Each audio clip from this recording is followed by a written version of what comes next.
If you want to understand why healthcare feels like it's always in the news, it's because there's pressure coming from basically every direction at once.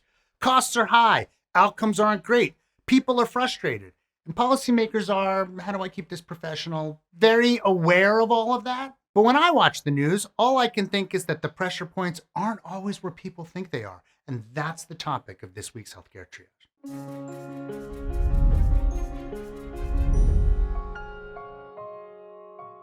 Pressure points. Let's start with spending. The US spends about 18% of its GDP on healthcare. That's nearly double what many other high-income countries spend, even though our health outcomes often aren't better. Meanwhile, public frustration is real. Surveys show many Americans feel the system isn't meeting their needs, which makes this a political issue, an economic issue, and a why is my insurance premium doing this issue all at the same time. So naturally, there's a lot of focus on who or what is behind the mess. People point fingers at insurers, hospitals, drug companies, you name it. And to be fair, all of these play a role.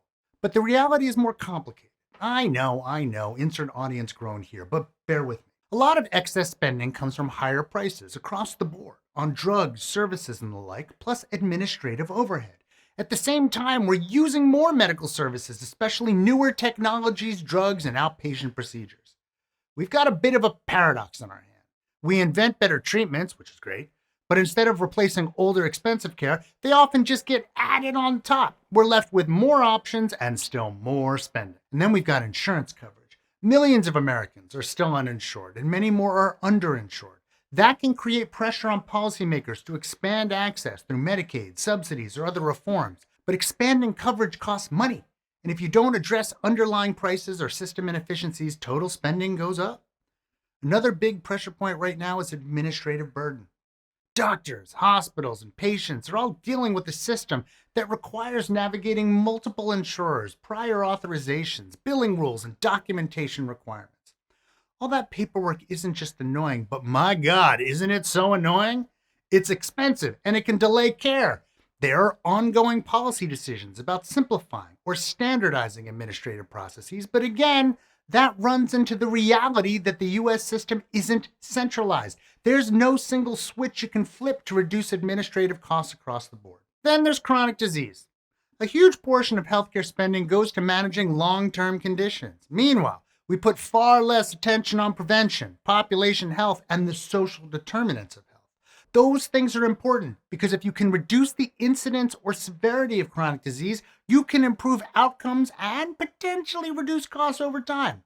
I say potentially because I'm not entirely convinced that the whole an ounce of prevention is worth a pound of cure fully applies here.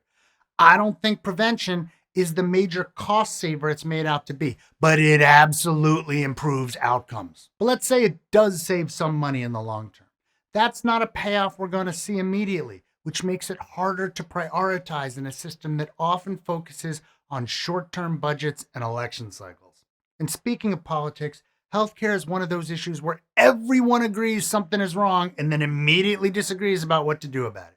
There are debates about public versus private systems, pricing regulations, insurance reforms, drug costs, provider payments, all layered on top of each other in a chaotic food fight kind of scene. And because healthcare touches on so many parts of the economy, every proposed change has winners and losers, which means lobbying, negotiation, compromise, and sometimes gridlock. Everyone's trying to change a system where costs, access, quality, and economics are all tightly intertwined. Push on one part, something else moves, which is why the pressure never really goes away. It just shifts, and the conversation keeps going because the stakes are high and there is no simple fix. But speaking of conversation, the next episode in this series will drill down on how we communicate about all this because we do that pretty badly sometimes, and it's making our mess even messier. Academy Health is all about making research matter, turning evidence into real-world impact on health and healthcare. That's exactly what Healthcare Triage is about too, breaking down the complex, sometimes messy health policy and research stories that affect all of us. Basically, we're tired of the nonsense, and that's why we've teamed up to bring you this important series. Let's fight the nonsense together. We'd really like it, appreciate it if you'd like, and subscribe to the channel down below. Perhaps go on over to patreon.com/healthcaretriage where you can help support the show, make it bigger impact. We'd especially like to thank our research associates, Edward Liljeholm and Christopher Learn, and of course, our Surgeon Admiral, Sam.